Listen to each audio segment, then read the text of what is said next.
Halo, assalamualaikum warahmatullahi wabarakatuh. Ketemu lagi dengan Insan Tutor, channel nomor 1 youtuber pemula. Baik teman-teman, teman-teman mau melihat apa coba? Gelap gulita, hanya kelihatan giginya aja yang putih, tapi nggak peduli ya. Mau gelap mau bagaimanapun, kalau Insan Tutor memang nggak peduli. Tetapi bagi teman-teman yang mungkin masih pemula dan mungkin mempunyai HP yang kualitas gambarnya seperti ini dan merasa tidak pede, yaitu mungkin memang mentalmu belum terbentuk ya, karena ini sebagai contoh juga bahwasanya dengan HP apapun kita bisa ngambil video ya, kita bisa ambil video, tetapi yang perlu teman-teman lakukan adalah harus membentuk personal brandingmu dulu. Teman-teman harus sedikit dikenal oleh para subscriber dulu, supaya apapun yang teman-teman upload itu bisa menghasilkan cuan. Dan ada satu lagi pembelajaran yang saya yakin teman-teman akan mendapatkan sesuatu yang positif. Tentang apa? Saya selalu menyarankan kepada teman-teman untuk selalu berpikir positif, selalu berkumpul dengan orang-orang positif, selalu memulai dengan kegiatan yang positif. Supaya apa? Supaya teman-teman terbiasa dengan sesuatu yang positif. Saya ambil contoh ya. Ini kisah nyata real yang saya alami tadi. Apa itu Mas? Ini bro. Kebetulan saya tadi sekalian ke Ponorogo ngurus akte anak saya yang baru berusia 2 tahun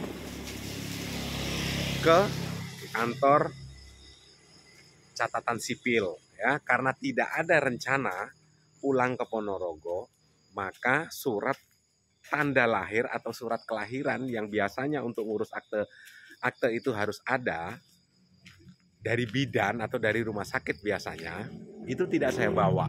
Akhirnya apa yang terjadi? Yang terjadi adalah saya minta surat pengganti dari kantor desa ya. Minta surat pengganti dari kantor desa. Akhirnya dari kantor desa dikasihlah surat pengantar untuk pembuatan akte anak saya. Berangkat ke catatan sipil, ngantri, saya masuk salah satu loket, salah satu, intinya di situ berjajar mulai dari loket 1 sampai loket 10 ya, supaya pelayanannya lebih cepat. Saya masuk loket 3 dan yang terjadi adalah masih kurang syarat dan saya harus balik dari catatan sipil ke kantor desa lagi karena ada kurangnya ya, ada kurangnya. Setelah dari kantor desa saya ke catatan sipil lagi sekitar jam 11. Setelah itu sampai di catatan sipil ke loket 3 lagi.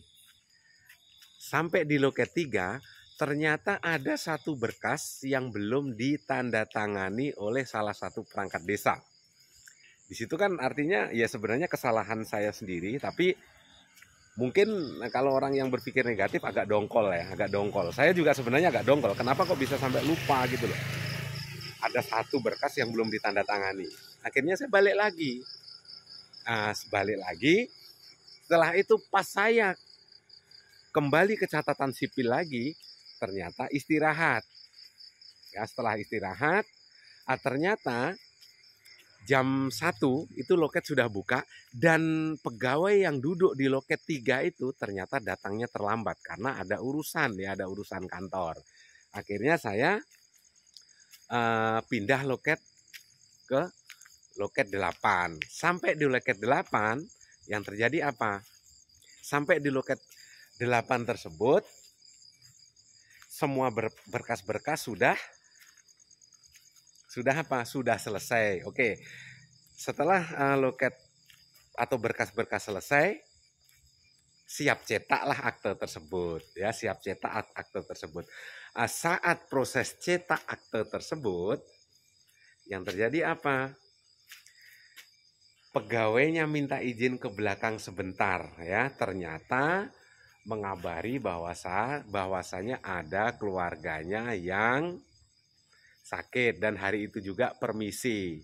Dan saya dilimpahkan ke loket 4. Terus yang terjadi apa? Seharusnya di loket tersebut akte itu sudah siap cetak. Ternyata di loket di tempat saya pindah tersebut tetap meminta apa? Tetap meminta surat yang dari bidan. Ya, surat yang dari bidan. Jadi saya bingung. Di loket sebelumnya saya sudah siap, akte siap cetak, tetapi setelah pindah loket terus saya masih dan wajib melampirkan surat lahir anak saya dari bidan. Ya. Artinya apa hubungannya dengan YouTube? Gini loh, Bro. Itu kan satu instansi, ya, catatan sipil. Kepalanya ada. SOP-nya ada. Tetapi SOP dan aturan di catatan sipil tersebut, pemahaman orang, pemahaman pegawai itu beda-beda. Di loket sebelumnya sudah selesai, oke, akte siap cetak. Di loket selanjutnya ternyata masih tetap minta surat dari bidan. Satu pelajaran ya, bahwasanya satu instansi pun memahami sebuah aturan dan SOP itu berbeda-beda sesuai dengan karakter pribadi dan isi kepala dari pegawai. Jadi SOP, standar operasional, itu memang berupa tulisan, ya, standarnya yang seperti itu. Tetapi pemahamannya beda-beda. Bisa disimpulkan nggak? Apa hubungannya dengan YouTube? YouTube itu aturannya, YouTube di Amerika sana membuat sebuah aturan, dan aturannya itu adalah ditulis pedoman. Itu kira-kira aturan-aturan YouTube itu dipahami oleh konten kreator itu beda-beda nggak? Beda-beda juga. Ada yang ini boleh, ada yang itu tidak boleh, ada yang ini boleh, ada yang itu tidak boleh. Apalagi mungkin yang merasa dirinya paling pinter, yang mungkin guru YouTube, ya, memahami dalam sebuah aturan YouTube secara saklek dan mudah, apalagi mudah menyesatkan konten kreator yang berlawanan dengan cara pemikirannya dia, sebenarnya nggak tahu apa-apa. Berapapun jumlah subscribernya, dia tetap akan saklek. Ya, tidak bisa dia bagaimana mengembangkan, bagaimana menerima sebuah informasi. Pokoknya nggak tahu, nggak peduli alasan apapun. Intinya menurut YouTube ya seperti itu, ya seperti itu. Sama dengan yang saya tadi. Pokoknya aturannya harus melampirkan surat kenal lahir dari bidan, ya sudah. Jadi surat keterangan yang dari desa sebagai pengganti itu diabaikan.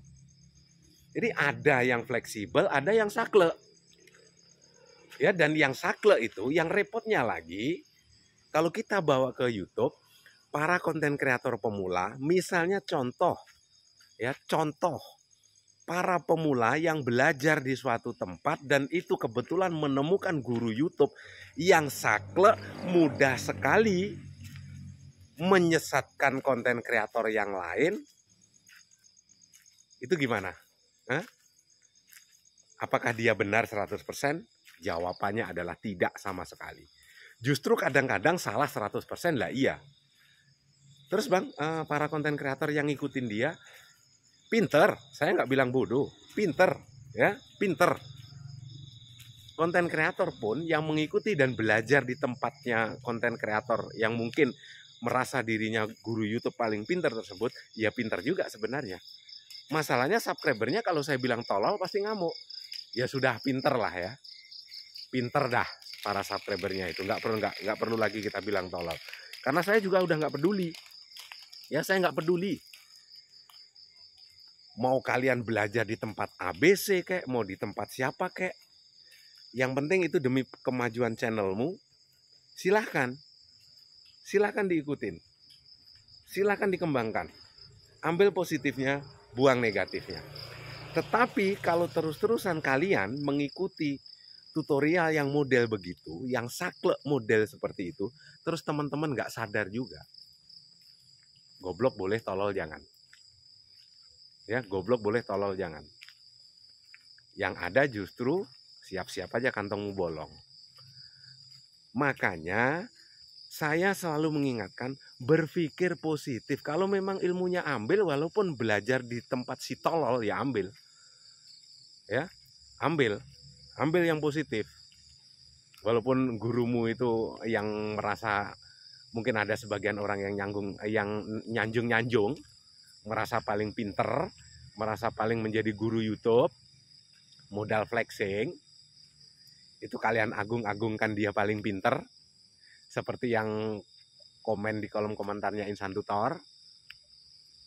Ya silakan diikutin, ya. Tetapi saya ingatkan, bodoh boleh, tolol jangan. Atau sebaliknya, tolol jangan, bodoh jangan. Sebenarnya sama aja itu ya. Sebenarnya sama aja sih kalau kita pikir-pikir. Jadi sekali lagi, begitu juga terhadap kontenmu, ya. Kontenmu itu akan kelihatan bagus tergantung siapa yang nonton, bos.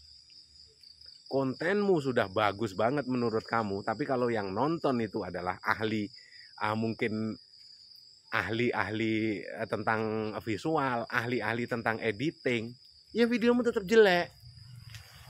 Tapi sejelek apapun videomu, walaupun kualitasnya standar, kalau yang nonton itu adalah para pemula yang masih berjuang, videomu akan bagus. Ada hubungannya kan? Jadi sesuatu itu jangan diterima mentah-mentah, walaupun itu sudah ditulis aturan-aturan oleh YouTube. Seperti yang saya bilang tadi, satu kantor, satu kepala dalam penerima sebuah aturan yang sudah ditetapkan atau SOP itu beda-beda. Ada yang oke, siap cetak karena sudah lengkap berkasnya. Ada yang saklek, harus ini ya. Akhirnya kalau saya ngikutin yang tadi saklek, yang terjadi apa? Akhirnya berantem. Tapi memang tadi saya harus saklek. Ya, yang satu siap cetak, yang satu wajib, sedangkan saya sudah sampai di kantor di Ponorogo.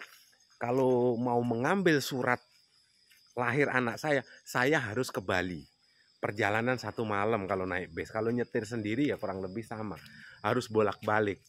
Buang waktu. Akhirnya kenapa? Ya sudah, adu saklek. Nah, kadang-kadang adu saklek, adu ngeyel, ini ada tempatnya dan pada tempatnya. Akhirnya kuat-kuatan otot. Jadi bagi teman-teman, kalau memang harus saklek, sekali lagi, marah boleh, tapi harus ada tempatnya dan pada tempatnya, ya. Jadi kalau sesuatu, walaupun kalian benar, tapi tidak ditempatkan pada tempatnya, akhirnya bermasalah. Intinya selalu berpikir positif. Kalau memang waktunya keras, waktunya memang harus barbar.